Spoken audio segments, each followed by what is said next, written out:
Bem-vindos ao Harmonização Cerebral. Esse podcast é para a gente falar de saúde, longevidade e bem-estar. É o primeiro programa que a gente está gravando em 2026. Se você ainda não segue a gente, não assinou o canal, por favor, se inscreva. Assim você vai receber todos os programas, todos os episódios que a gente tem e os que virão. Hoje o meu convidado é super especial, Dr. Hermano Tavares, que é psiquiatra, professor associado do Instituto de Psiquiatria da Faculdade de Medicina da USP. Ele é o fundador e idealizador do Programa Ambulatorial do Jogo. Nossa conversa hoje é sobre gambling, sobre jogo de apostas. Dr. Hermano também é responsável pelo PROAMIT, que é o Programa Integrado dos Transtornos de Impulso.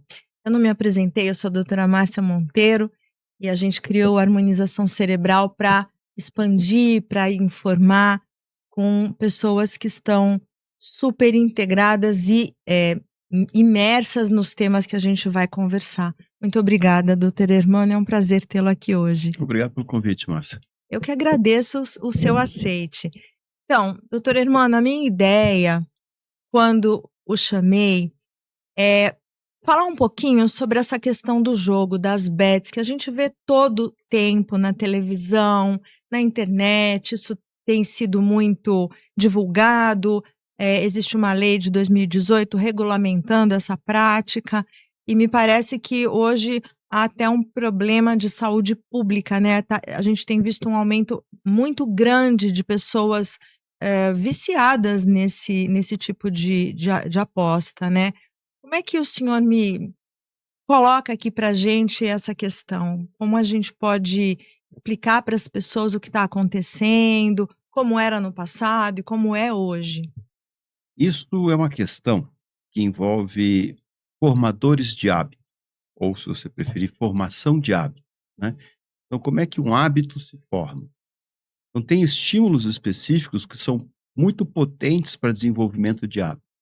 Os outros são um pouco menos potentes, ou mesmo não conseguem formar hábito. Os estímulos que formam hábitos são estímulos que, primária ou secundariamente, vão te dar uma gratificação. Você quer fazer de novo. Até aí tudo bem. Hábito é hábito. Todos temos vários hábitos. Hábitos bons, hábitos nem tão bons, ok. Só que quando um hábito fica muito enraizado, né, se torna preponderante, subverte a autodeterminação da pessoa, aí a gente chama isso de vício. Popularmente chama-se de vício, né? Eu não gosto disso porque entra uma coisa meio moralista, o vício, a virtude. Tecnicamente a gente gosta de chamar de dependência, mas vamos de vício que as pessoas entendem. Sim. Tá? Aí é uma coisa que durou muito tempo, eu diria mesmo que durante o século XX, até as décadas de 30 e 40, embora isso já fosse uma discussão corrente, tanto na medicina como na ciência, as pessoas tinham dificuldade de aceitar a dependência como uma doença do cérebro. Né? Era visto como um adoecimento. Se era uma doença, era um adoecimento moral. Né? Então, demorou bastante para as pessoas entenderem, por exemplo, que dependência de álcool. Dependência de álcool é uma doença. É uma doença emocional, é uma doença biológica, é uma doença do cérebro. Né? Bom, mais tempo ainda levou para as pessoas entenderem que outras substâncias causavam isso e, finalmente, que tem coisas que não são substância, mas que também podem causar hábito e, eventualmente, podem causar vício ou dependência, né?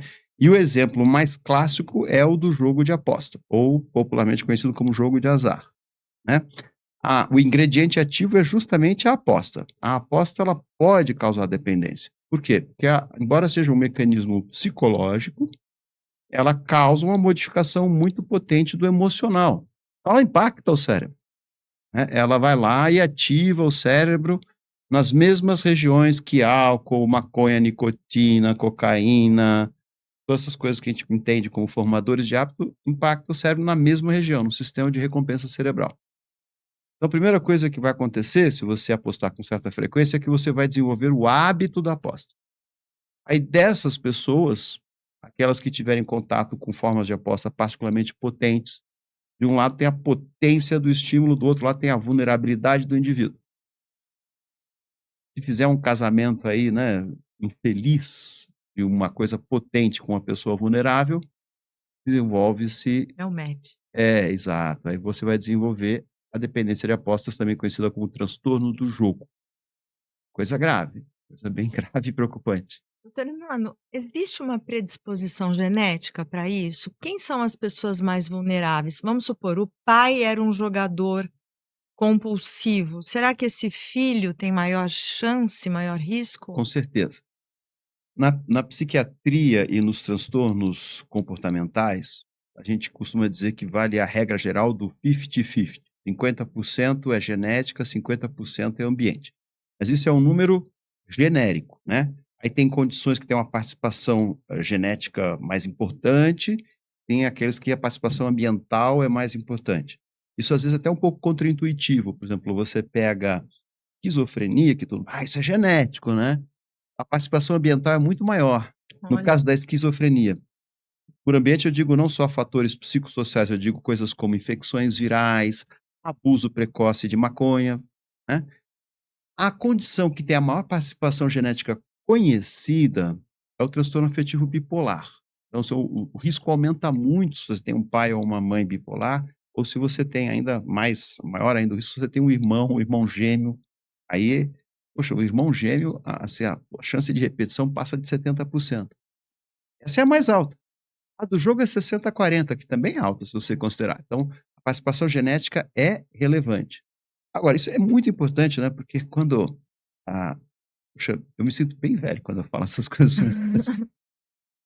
O meu livro de patologia, aquele o Robin. tijolão É, vermelho do Robbins, não tinha uma linha sobre epigenética, né, então a gente se graduou, não se sim. falava de epigenética. Bom, depois aqui, para leigo, né, o que é epigenética? É assim, seu gene não é uma seu, vamos dizer, sua biblioteca genética, o que você tem lá guardado os Seu seus genes, DNA. é o seu DNA. Ele não é uma coisa estanque, tá lá e pronto. Ele conversa com o ambiente. Você atua sobre o ambiente atua sobre você, ele trava, destrava genes, aí você, né, com seu genoma reconfigurado, você volta a interagir com o ambiente, então isso é uma conversa. O que isso significa? Significa o seguinte: o que eu herdei aí? Meu pai era jogador compulsivo, né. O que eu herdei? Você herdou uma vulnerabilidade, você herdou uma tendência. Se você não tiver contato precoce, se você, for moderado, né, ou simplesmente evitar o contato. Então, é importante dizer isso, ninguém é escravo da sua genética, né. Você tem esse risco maior, então é bom você estar ciente e não se limita a jogo, né. Quero dizer o seguinte, você tem outros casos na família de dependência de nicotina e de álcool, e nicotina, né, você lembrar aqui que quem é o dependente de nicotina? É o fumante, tá, gente, né, o fumante é um dependente de nicotina, certo? Você tem muito casos de pessoas que fumam na família, então existe uma vulnerabilidade genética maior para formadores de hábito, talvez desenvolver dependência, você deveria tomar cuidado na hora de beber, na hora de apostar, né, não fazer, ou se vai fazer ocasionalmente, moderadamente, etcétera. Curioso, a gente estava conversando antes do início aqui do programa, eu vi que, entre os jogadores, né, com transtorno, a frequência de fumantes é enorme, né, chega a 70%, não sei se eu me engano, mas é Sim, muito alto, né. 70%. A gente tem um estudo aqui, ainda não está publicado, mas estamos preparando, né, que É, agora é a hora de falar dele. a gente pegou um pool aí, assim, eu tenho um pool de 5.000 pacientes bem cadastrados, registrados e tal, e que envolvem não só transtorno do jogo, tem bastante transtorno do jogo lá nessa amostra, mas tem várias outras coisas também, dependência de comida, sexo, dependências tecnológicas, outras coisas que não são necessariamente dependências comportamentais, mas que implicam em perda de autorregulação e controle, como transtorno explosivo intermitente. Então a gente pegou esse pool enorme, né, e verificou a ocorrência de comportamentos de abuso, dependência, etcétera. Comportamento de abuso é entendido como uma pré-dependência, né. E aí a gente fez uma metodologia lá para ver como é que esses comportamentos se associam e se agregam, né. E uma família, por assim dizer, de compulsões é jogo, nicotina e abuso de cafeína. Olha só. A outra família foi álcool, drogas, sexo e exercício. Andam juntos. Andam juntos. Quer dizer, se você tem uma dependência de álcool, aumenta a chance de você desenvolver dependência das outras coisas. Qual a importância desse tipo de estudo? Tem aquela história do risco da substituição, né? Eu vou tratar uma dependência, não adianta, porque ele vai pegar outra dependência. Não, primeiro que sim, tratar sempre vale a pena, essas condições são tratáveis. Mas sim, quer dizer, se houver um risco de substituição, e hoje em dia esse risco está estimado entre 1/6 e 1/3, de 17% a 33%, sobretudo se o tratamento não for bem conduzido, não for conduzido por uma pessoa que seja atenta ou especializada nessas coisas, né? Então, se você tiver alguém atento, a chance de substituição diminui, mas ainda existe uma chance de substituição. Essa substituição não será aleatória, entendeu? Existe um risco maior que a pessoa substitua por alguma coisa que está dentro da família. A outra família que é muito interessante é compra, comida e remédio para dormir. Olha só. Aliás, compra e comida super andam de mão dadas, né? Assim, o pessoal da compra, quando está tentando moderar, fala, ai, eu fui uma boa menina, fui um bom garoto, aí vai lá na praça de alimentação do shopping e pede logo 3 cheeseburger. Olha só. Ou o contrário, o pessoal que faz regime fala, eu perdi 2 quilinhos, 3 quilinhos, eu mereço... Vou comprar um negocinho. eu mereço um prêmiozinho, eu vou me auto-premiar. O que não é de todo errado, mas tem que tomar cuidado para que isso não se torne um comportamento substitutivo. No caso do jogo, especificamente, essa associação com nicotina é muito importante, embora isso seja a maioria dos jogadores, né, comparado àquele grupo que aposta, mas não fuma, esse grupo que aposta e fuma é mais grave. A gente tende a subestimar o papel da nicotina nessas coisas. A nicotina, mesmo quando a pessoa para de beber, para de fumar, para de jogar, para de fumar não, para de beber, para de jogar, etc., mas continua fumando, a nicotina mantém o sistema de recompensa hiperativado. Então, isso mantém a fissura, não só pela própria nicotina, como outros potenciais comportamentos aditivos, e aumenta o risco de recaída. Às vezes as pessoas falam, você vai querer que eu vire seminarista, né? Um monge. Eu não faço mais sexo, não compro, não gasto, etc. Não, nós estamos propondo que você faça uma revisão de hábitos, de estilo de vida, né? E sim, claro, se você acha muito pesado zerar tudo de uma vez, a gente faz que nem o rio, eu falo para o paciente, né? O rio, ele sempre só tem um objetivo, ele quer chegar no mar. Né? Você quer chegar na harmonia, serenidade, na felicidade de viver. Sim, é isso aí, de fato é o que todo mundo quer. Como é que faz o rio para chegar no mar? Avança pelo terreno de menor resistência. Então, se necessário, ele fica super sinuoso, ele dá voltas, mas ele vai garantir que ele chega no mar. Nós vamos fazer a mesma coisa. Por onde você quer começar? Então, e é engraçado que, embora a lógica da coisa seja, bom, para de fumar, porque você para de ficar irritando o seu sistema de recompensa, você entender como isso é grave. É a última coisa que eles escolhem. O fumo. Eu vou fazer uma dieta, eu vou parar de apostar, eu vou moderar a bebida, eu vou parar de fumar maconha, e o tabaco? Peraí, doutor, isso aí, deixa o meu cigarrinho.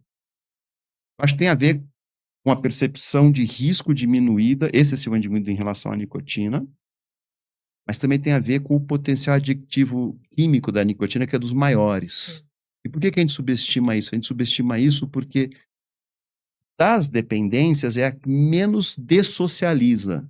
Então, enquanto a pessoa continua funcional, a gente não dá a isso a relevância devida, entendeu?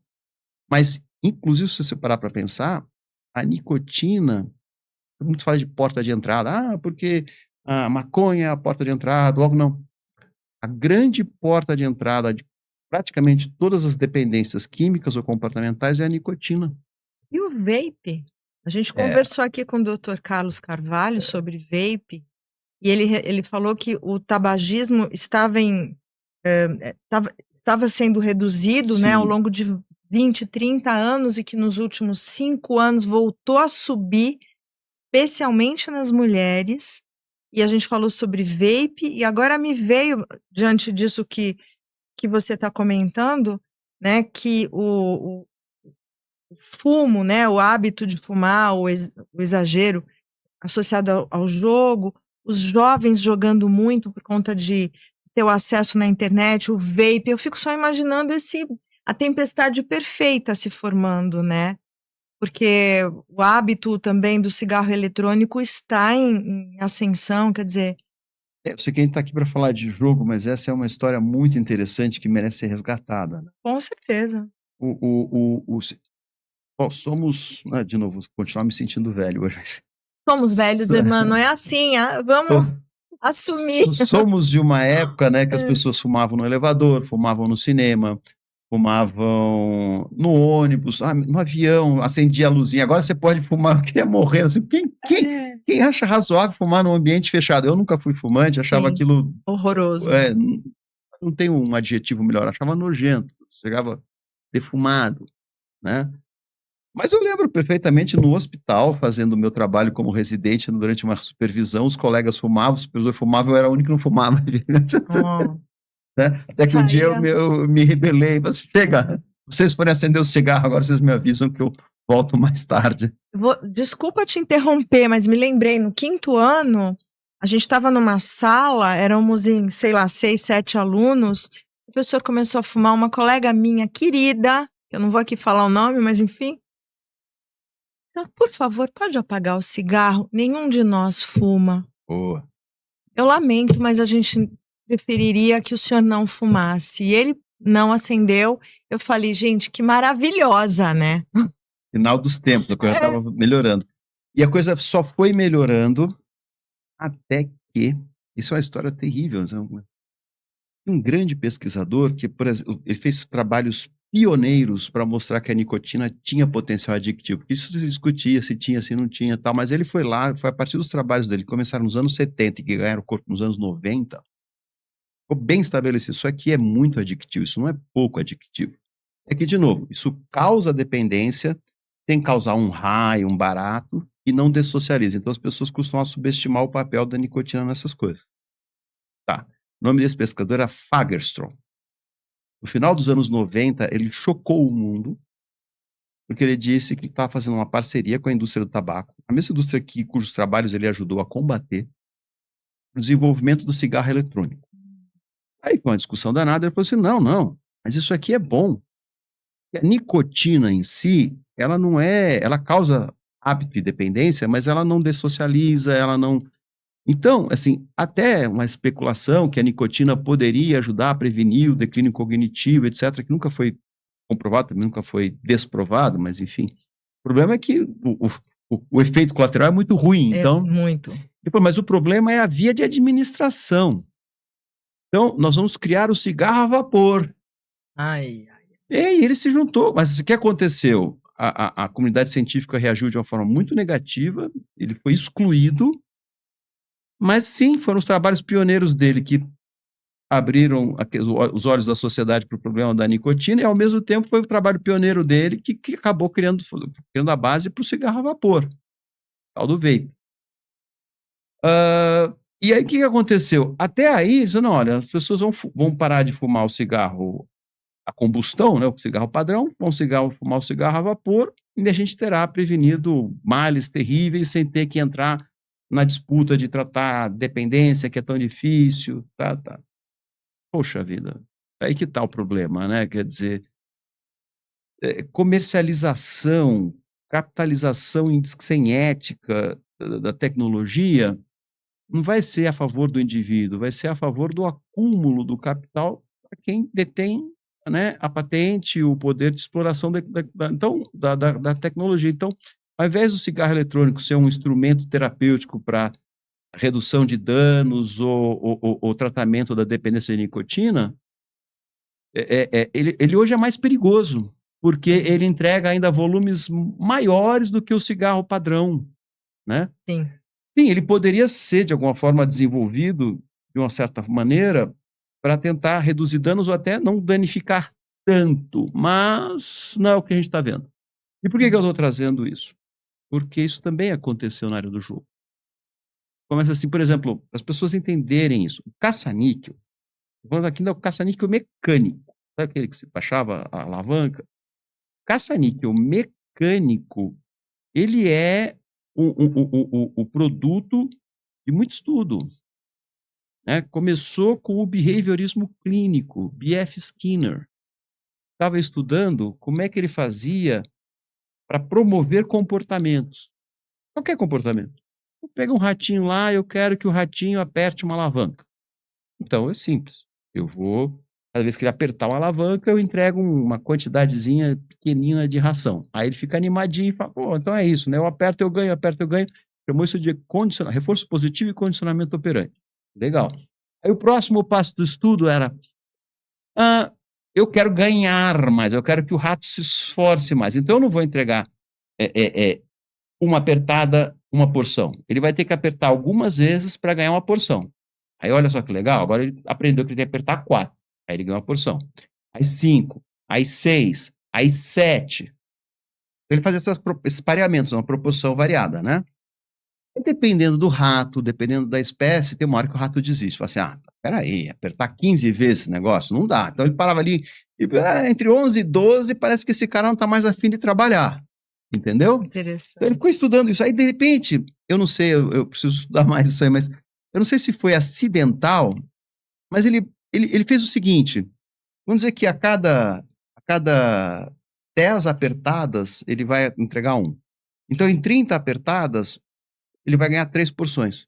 Só que ao invés de fazer 1, 2, 3, 4, 5, 9, 10, ganhou. 11, 12, 13, 14, 20, ganhou. Ele distribuiu aleatoriamente essas premiações num bloco de 30, que é o que a gente chama de reforço intermitente aleatório. Sabe o que aconteceu? O rato ficou viciado em apertar a alavanca. Agora ele apertava continuamente, e não parava mais de apertar. Que maluco, né? Isso, agora olha só. A gente olha isso aí, a gente fala, nossa, será que isso tem a ver com comportamentos de abuso? E aí a gente começa a pensar em várias coisas, e a gente estuda aonde no cérebro, esses processos de aprendizado, e você fala, pô, ciência só faz bem, né? Adivinha quem mais estudou isso daí? O criador da máquina Do do caça-níquel. caça-níquel. Adivinha quem continua estudando isso aí e aumentando, incrementando o poder de reforço desse esquema de o condicionamento operante, o esquema de reforçamento intermitente aleatório? Os criadores do caça-níquel digital. O tigrinho. E o que acontece? Antes, para jogar um caça-níquel, você se desloca até um cassino ou um bar. Agora não. Ali, na maior descrição, colegas não estão olhando, o patrão não viu, entra no lavabo, diz que você vai lavar a mão, fazer um xixizinho. E joga. Tá no seu bolso, entendeu? Mas não se iluda. Existe muita ciência, existe muita pesquisa para fazer com que você se grude ali e tenha muita dificuldade de sair disso. Muita. Você já se perguntou por que os vídeos se deslocam na vertical continuamente? É a mesma lógica, entendeu? Né? E aí você começa a estudar, eles sabem que é você que está logado lá, sabem qual é o tipo de conteúdo que você gosta. Começam a pesquisar como faz para fazer a alternância, não é aleatória, é aparentemente, mas como faz a alternância de resultados, a alternância de conteúdos, para favorecer o teu scroll contínuo. Te manter ligado naquilo. É o que eles chamam de persuasão, né? de mecanismos persuasivos e de promoção de engajamento. O que precisa ficar bem claro é que isso é a estratégia do mercado, do dito marketing, certo? Neuromarketing, etc. Nós que estamos trabalhando na outra ponta, é assim, como introduzir elementos aditivos no entretenimento que eu ofereço. Por quê? Porque o cliente adicto, o cliente compulsivo, o cliente dependente, o cliente viciado, é o melhor cliente do mundo. Ele é seu, ele é cativo para o resto da sua vida. Irmão, a gente tinha planejado dividir essa conversa, mas é impossível quebrar isso aqui. A gente vai continuar seguindo. Isso me traz a questão do jogo não ligado à aposta. Os adolescentes que têm a vida que gira em torno do jogo, né? E aí tem aquela coisa louca também, que é de você assistir o outro jogar. Eu nem sei como funciona, mas eu vejo isso. eles entram numa, sei lá, plataforma e você vê o outro jogando. Então, além de jogar, você também assiste o outro e fica aquilo horas e horas, e a vida gira em torno disso. Possivelmente tem todo um estudo, como você está colocando aqui, para tornar. E a gente vê muito em adolescente, adulto também, mas acho que os adolescentes talvez tenham uma vulnerabilidade grande, né? Porque não Não, tem ainda adolescente áreas tem. formadas aí para Por isso que a controle, gente né? fala que assim, a introdução de formador de hábito na vida das pessoas tem que ser de uma forma parcimoniosa e regulada pela idade. Porque, assim, e particularmente o adolescente, ele é mais vulnerável. Porque você tem sistemas cerebrais que calculam risco, por exemplo. Você tem sistemas que calculam recompensa. E você tem um terceiro sistema, que é o pré-frontal, localizado no pré-frontal, que faz a avaliação. Risco-benefício. Ah, vale a pena, olha, vou ganhar isso aqui. Pô, mas eu posso perder aquilo lá. Né? Aí faz a conta, aí se decide, vamos, vamos. Se decide não vai, também não vai. Mas assim, sim, vamos, mas vamos calculando o custo da frustração, calculando o custo da recusa, e aí vamos fazer de uma forma planejada. Aí é quando o pré-frontal trabalha a milhão. O que É o acontece? verniz, né? É É o pincel fino. sofisticação, Exato. sofisticação comportamental. O que acontece? No adolescente, o sistema de recompensa amadurece mais rápido e estabelece uma conexão mais potente com o pré-frontal. O sistema de avaliação de risco, localizado nas amígdalas temporais e sistema límbico, também tem uma conexão, essa conexão ainda não está amadurecida. Então, o adolescente, ele tem um desequilíbrio natural, neurofisiológico, em que ele é pró-risco, entendeu? Na verdade, ele é pró-recompensa e, de certa forma, ao menos parcialmente, negligente de todos os riscos envolvidos. A gente sabe disso perfeitamente. Não só porque temos filhos adolescentes, né? Mas porque a gente já foi adolescente também. Sim. A depender de que você fez na sua adolescência, dá para dizer, olha, eu estou feliz que eu sobrevivi à minha adolescência. Né? E o adolescente é assim, ele precisa ser assim. Né? Então, é o papel dele transgredir e é o papel nosso como tutor, mentor, pai, professor, etc., fazer a monitoração e permitir algum risco, porque do risco vem o aprendizado, tá? Mas precisa da supervisão, certo?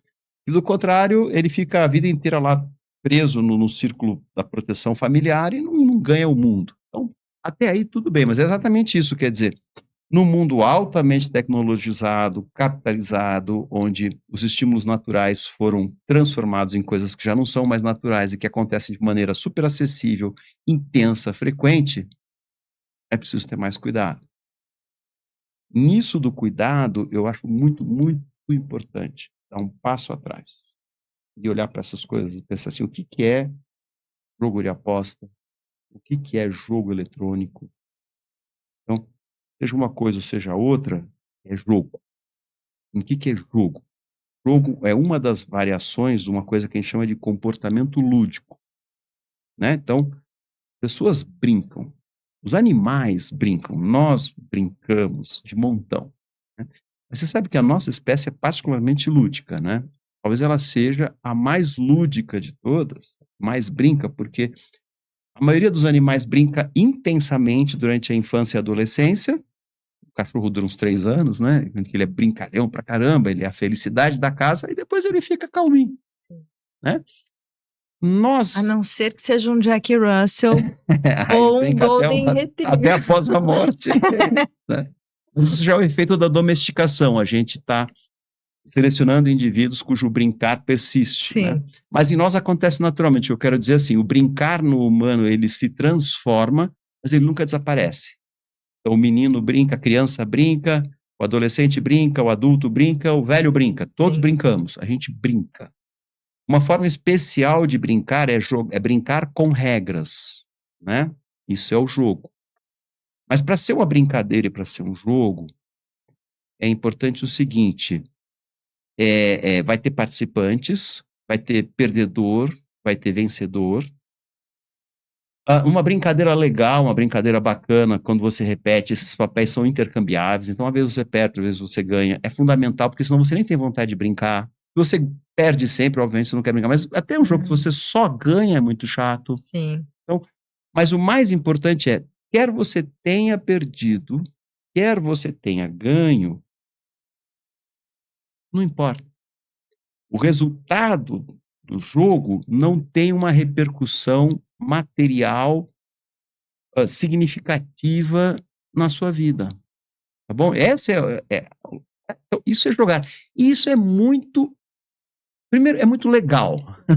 Sim. Brincar é legal, jogar é gostoso, né?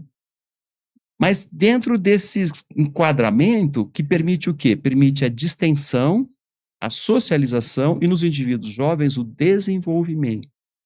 Então, jogar é bacana. Aí vamos ter que examinar as diferentes formas de jogar.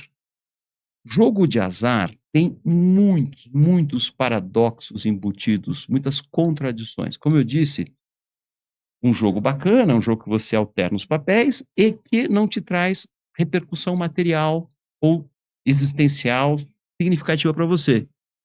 Como dizia um amigo meu, depois que viu o time dele ganhar lá, ficou super feliz e falou: bom, mas amanhã é um dia como outro qualquer, porque futebol é a coisa mais importante das coisas não importantes. Sim, ótima definição. Meu time ganha, meu time perde, amanhã eu tenho que levantar e trabalhar do mesmo jeito. A minha vida continua, né? Isso, então pronto, isso ainda continua sendo entretenimento. Mas olha só, o que é o jogo de azar? O que é fazer uma aposta? É empenhar um valor. É brincar com dinheiro. E essa é outra dimensão do humano que é muito interessante. O humano brinca com qualquer coisa. Você dá qualquer coisa na mão de dois humanos entediados, ele inventa um jogo, eles inventam uma brincadeira. Então alguém inventou brincar com dinheiro, quer fazer aposta. Tá bom, legal. Só que é uma baita de uma contradição, né? Porque eu acabei de dizer que jogo de verdade é um jogo que não traz repercussão material, não tem implicações maiores. E brincar com dinheiro, como dizia minha avó, menino, dinheiro é coisa séria. Não brinca com coisa séria. Não faz desaforo por dinheiro que ele fica desaforado, ele fica chateado, vai embora e não volta nunca mais. Né? Então, ele não leva desaforo. Essa é uma das contradições do jogo de azar, que é uma baita de uma contradição. O quanto você está disposto a perder. Não se trata de ganhar, o quanto você está disposto a... E por que as pessoas fariam isso? Talvez exatamente porque a gente vive num mundo tão capitalizado e, no fundo, a gente se sente um pouquinho oprimido pelo dinheiro. Eu queria fazer isso, mas eu não tenho dinheiro. Eu vou fazer isso, mas eu preciso ter mais dinheiro. Eu já tenho muito dinheiro, mas eu preciso ter mais, porque... Então, tem uma hora que talvez as pessoas sintam aquela necessidade de ser um pouco irresponsável com o dinheiro e torrar mesmo, e dizer, olha, tá vendo? Isso aí, eu não preciso de você. Bom, até que você aposte aquilo que você pode perder, né? Essa é a contradição do jogo de azar. E o jogo eletrônico? Né?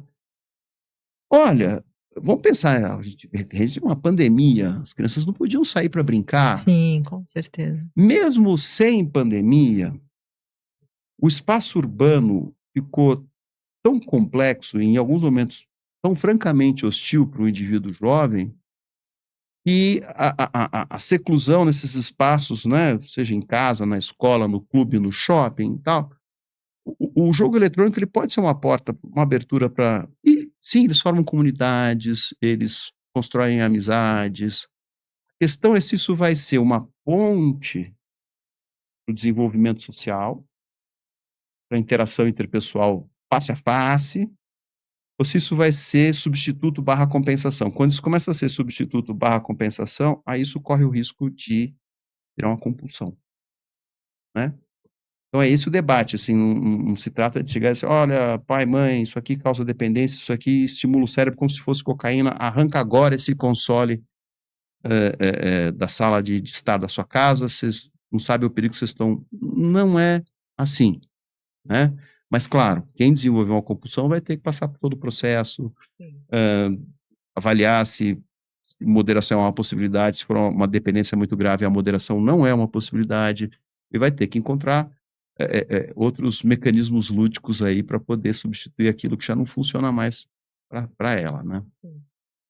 E, o mais importante, nesse mundo atual, o jogo de azar vai para a internet, o jogo eletrônico vai para a internet, e na internet está acontecendo uma coisa chamada convergência de mídias. Isso que você falou. A pessoa entra num ambiente digital, você pergunta assim, você olha, garoto, o que você está fazendo aí? E você não sabe dizer o que é, porque aquilo é uma rede social, aquilo é um jogo, aquilo é uma plataforma para visualização de vídeos. Muitos desses vídeos são os action plays, que são ver alguém jogando para pegar dicas. É uma comunidade, né? E aí, de novo, quer dizer, se eu tenho uma comunidade ali, e dali eu faço novos contatos, de cara, vamos se encontrar naquele shopping, comer um hambúrguer da hora e trocar uma ideia? Beleza. Não, cara, eu não posso falar com você agora porque eu tô mergulhado nisso aqui e eu vou ficar até as 4, 5 da manhã, e amanhã, quando eu deveria estar acordado para ir para a escola, eu não tenho a menor condição de levantar, né? Então, é essa difícil distinção. E nessa convergência de mídias, exemplos interessantes. Tem jogo que propõe para a tua criança, adolescente, menor de idade, experimenta esse cassino. Olha aí. Até clica aqui, eu vou te dar um crédito. Aí você fica horrorizado, fala, vou protestar e tal, não sei o quê. Não, mas é um cassino social. Esse crédito, ele não converte em dinheiro, só converte em mais crédito para você poder continuar jogando, se você não quiser jogar. Mas existe o risco de conversão de cassino social para cassino real? Ah, existe. Tem vários estudos mostrando isso. Vários. Então, o indivíduo jovem, com esse cérebro imaturo, que é mais suscetível a formadores de hábito, começa a jogar, entra em contato com essas ofertas, começa a ganhar familiaridade com o mecanismo da aposta, que é um potente formador de hábito. Estamos formando a geração futura de jogadores compulsivos, percebe? Sim. Mas a coisa não para por aí. Na própria dinâmica do jogo eletrônico, algumas características estruturais estão sendo incorporadas daquilo que a gente aprendeu com o caça-níquel. Reforço intermitente aleatório. Chama-se baú. Baú da sorte, ou termo mais loot box. Como é que funciona isso do loot box? Você tá lá jogando, combatendo a tribo inimiga, não sei o quê. Aí, na tela, num canto periférico à ação, aparece uma caixinha surpresa, um baú, um loot box. Você tem que dar um jeito de congelar aquela ação ou sair correndo o risco de alguém invadir seu território.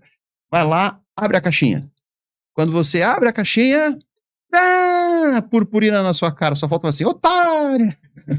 Peguei! Uma isca, né? Bestinha, tá? Ou sai um prêmio legal. Entendeu? Premiação, sorteio.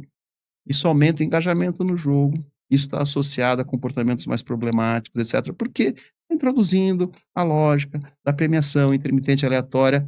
E agora, para tornar a coisa ainda mais preocupante, algumas dessas caixinhas são gratuitas, mas outras você paga. E aí ela te dá o que eles chamam de features, né? Que são uma roupinha legal para você botar no seu avatar, ou eventualmente um poder novo para você poder avançar e ter melhor desempenho. Então, francamente, eu não sei mais qual é a diferença de aposta a partir daí. Como você tem que pagar para abrir uma caixinha surpresa e pode vir um prêmio, você está, na verdade, estabelecendo a lógica da aposta dentro de um jogo para menor de idade. Tanto que o encaminhamento internacional é de proibir a ocorrência de caixas surpresas, loot box e microtransações financeiras de uma maneira geral, se o jogador em questão for menor de idade ou se tiver um jogador menor de idade naquele ambiente de jogo. O que é uma discussão enorme, porque assim, a indústria do jogo se apoia não só na caixinha surpresa, mas nessas microtransações financeiras para poder se autofinanciar. Porque antigamente era assim, ficava 5 anos para desenvolver um jogo, aí lança o jogo. Aí na gíria do pessoal, o jogo flopou. Perdi 5 anos de investimento e tenho que entrar com um novo investimento. E aí isso praticamente inviabilizou a indústria dos jogos. Até que alguém teve essa ideia. Não, vou lançar um jogo gratuito. Já jogavam um jogo incompleto, as pessoas começavam a jogar, aí gostavam, assim, então compra a atualização. Aí tá, mas você gosta de ficar pagando o tempo inteiro, eu não gostei. Não, tá bom, o jogo continua gratuito. Só que agora tem mais microtransação financeira. Eu lembrei do Candy Crush. É. O nome já tá falando de adicção, né? Crush. E a gente tava lá no joguinho da balinha, né? Dali a pouco tem um martelo aqui que vai arrasar, você vai passar pra fase e tal. São essas São as microtransações. microtransações financeiras, entendeu? Só que, assim, qual é o limite de idade? Quem é que pode se envolver com microtransação financeira? A gente ouve dizer, não ouve não. Eu tive que lidar com isso em consultório, né? A pessoa chega e fala assim: eu tô chocada, eu tive que pagar R$ 20.000 aí, uma fatura do cartão de crédito. Mas foi gasto seu? Não, não, do meu filho de 8 anos. Como assim? Ele descobriu tal. Eu displicentemente deixei um cartão com ele, porque ele precisou para uma situação. Ele usou para comprar coisinhas do jogo. Uma criança não tem muita noção de valor. Quer comprar de novo? Quero, quer não sei o quê. Aí o avatar do garoto tá super equipado, tem chapéu, tem luva, tem 20 camiseta. mil. Gastou, né? Nossa, é complicado. Isso tudo, a gente conversando, eu pensando no esporte, né? Que é uma forma de jogar, Uhum. que é lúdico, mas eu acho que talvez seja uma forma de tentar melhorar um pouco essa qualidade de vida, né? Do momento atual. Botar essa galerotada pra jogar, é Pra fazer bola, é esporte. nadar, vamos pra... É muito louco. Como é complicado o mundo atual, né? Essas interfaces da gente com a máquina Então. nos expõe muito, né, a risco. Então, isso então, no final das contas, o que está no pano de fundo disso é assim, a nossa humanidade, passam os séculos, os milênios, não muda tanto assim, em termos de biologia e teoria da evolução e etc., leva um tempo para a gente se modificar, né? Sim. Então tem que do desencontro evolutivo. A gente tem fisiologia, mente, comportamento de ser das cavernas vivendo num mundo altamente tecnologizado. Sim. Tecnologia que a gente criou e que nos transforma, né? E que traz uma série de benefícios, não vou negar, mas que também traz uma série de riscos embutidos. A gente pode entrar numa coisa meio maluca e dizer, não, eu vou virar que nem aquelas seitas religiosas, eu vou virar um Amish, não trabalho com luz elétrica. Sim. Não recomendo. Vou morar nas cavernas, né? Ou eu vou fazer uma reflexão sobre o papel da tecnologia na minha vida, né? O quanto eu cedo, o quanto eu incorporo, tenho aderência, o quanto eu demoro para aderir. Eu me lembro que eu demorei muito para aderir a smartphone, né? Desculpa, falando nele, ó. Obrigado. Eu demorei muito para aderir a smartphone, porque, enfim, não estava entendendo muito aquela coisa. Eu achei o celular super legal, ó. Não preciso ir até algum lugar para fazer uma ligação, mas o pessoal tirava sarro porque o meu abria assim, né? Puxava a anteninha. Não sei, o que é isso, cara? Já Você era. é um médico, você precisa usar um negócio, né? Aí fui lá, tá bom. Aliás, acho que não foi o meu primeiro smartphone, acho que alguém teve dó de mim. E te deu um presente. Me deu um iPhone 2. Hoje tá no 17, não é? Não sei. Eu não sei, não tenho iPhone. Não, é 20 e tantos, é 20 não e tantos. me comove. Tô aqui e tal. Eu não me encantei de imediato. O que me ganhou não foi o tal do WhatsApp, né? Aquilo lá foi Nossa, agora eu acho que eu sou escravizado pelo WhatsApp. Se não fosse o WhatsApp, essa conversa não estava acontecendo, irmão. Mas aí, assim, putz, sabe, as pessoas ficam chateadas, às vezes, que eu levo 2 dias para responder. Sim. Cara, não assim, é pessoal, né? Primeiro que eu recebo mais de 100 mensagens por dia. Literalmente, são 100. Então, eu vou responder o que eu conseguir. Segundo, às vezes eu não sei a resposta.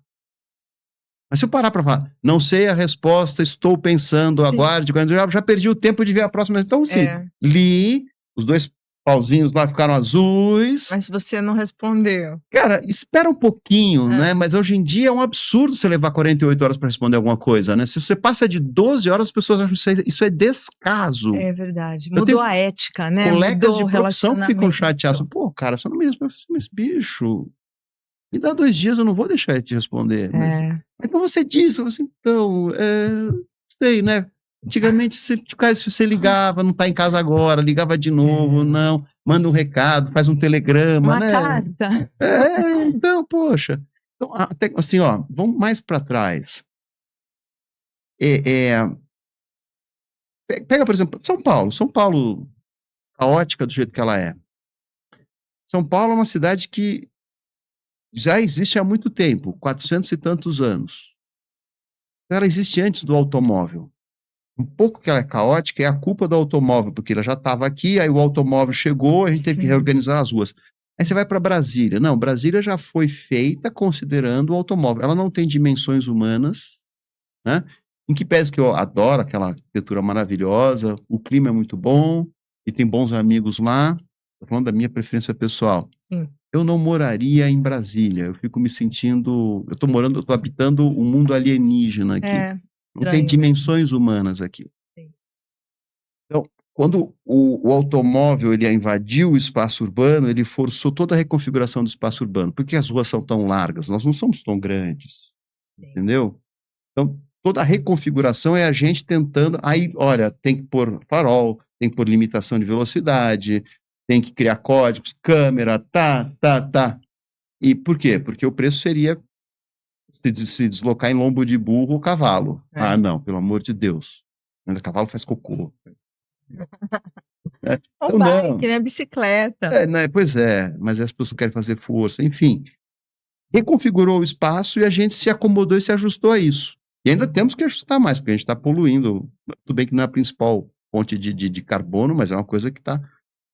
Então, a gente está constantemente criando ferramentas que são soluções para os nossos problemas.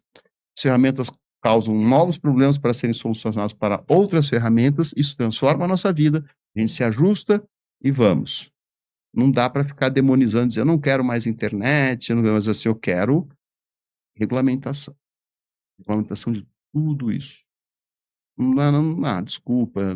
Liberdade de expressão. Cara, liberdade de expressão à custa da saúde mental da próxima geração, não dá, né? Sim. Não dá. Irmão, infelizmente eu vou ter que terminar essa conversa. Ela está apenas começando, porque eu acho que o assunto é enorme, né? Eu acho que a ideia era falar de jogo, a gente acabou falando de várias outras coisas importantíssimas. Eu gostei demais. Espero que tenha sido bom para você conversar aqui com a gente. E já está convidado para uma próxima. Antes dessa conversa, a gente falou sobre o ambulatório que o Dr. Hermano tem, que é de também tratamento e reabilitação, né? De mudança de estilo de vida dos pacientes com esses transtornos do impulso. Então, eu já deixo aqui o meu convite para a gente falar sobre isso numa próxima oportunidade. Muito obrigada, Hermano. Tem de quê? Muito obrigado pela oportunidade. Nossa, foi muito legal. E assim, a gente